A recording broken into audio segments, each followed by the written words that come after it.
Allez-y Adèle, racontez-nous. Vous avez 22 ans, vous avez arrêté vos études pour entrer dans la vie active. Oui, enfin, c'est parce qu'à l'époque, j'avais rencontré quelqu'un. C'est pour être avec lui que j'ai arrêté, mais...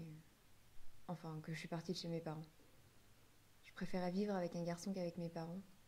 Donc dès que ça s'est présenté, j'ai sauté dessus. Enfin, sur l'occasion. C'était un besoin de liberté. C'était surtout pour coucher avec lui. Je me disais que la vie devait commencer le jour où on fait l'amour, et qu'avant ça, on n'est rien. Mais le problème, c'est que je tombe jamais sur le bon numéro. Vous savez, les papiers collants en spirale qui attirent les mouches? C'est moi tout craché. Comment vous expliquez ça? Ah bah la poisse, ça s'explique pas. C'est comme l'oreille musicale si vous voulez. On l'a ou on l'a pas.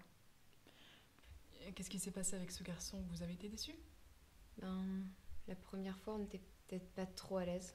Oui, la première fois, c'est jamais très facile. Et puis c'est peut-être parce que vous étiez très jeunes tous les deux. Non, c'est parce qu'on était au lavabo d'une station-service. C'est pas pratique. Surtout sur les autoroutes. C'est moi qui avais eu l'idée de faire du stop. Parce que je croyais que les histoires d'amour, ça se passait au bord de la mer.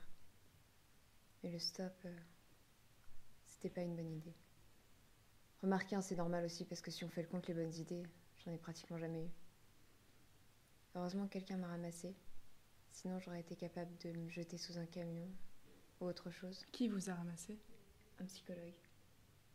Il s'est mis en quatre pour me remonter le moral. Il s'est même tellement mis en quatre que j'ai cru que j'étais tombée à moitié enceinte. Mes coups de bol, c'était l'appendicite. Enfin, un coup de bol, façon de parler. Parce qu'avec l'anesthésiste, on peut pas dire que j'ai eu énormément de bol. Vous avez eu des problèmes avec l'anesthésiste?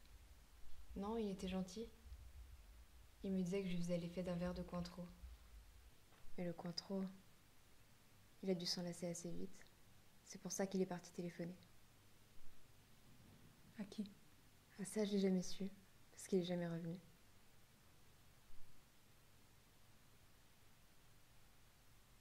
Peut-être que j'ai jamais mérité mieux. Ça doit être écrit quelque part. Je sais pas où.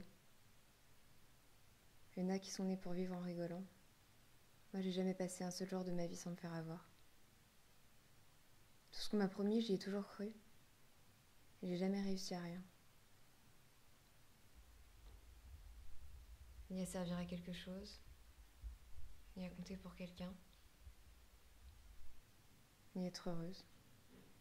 Ni être vraiment malheureuse, parce que sûrement qu'on doit être malheureux quand on a perdu quelque chose. Mais j'ai jamais rien eu à moi à part mon manque de bol. Comment vous voyez votre avenir, Adèle? Je sais pas.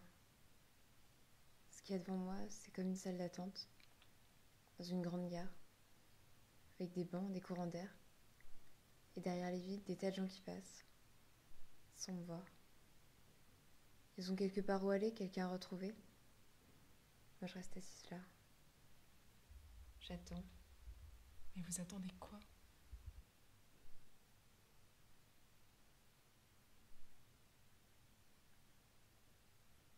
Qu'il m'arrive quelque chose.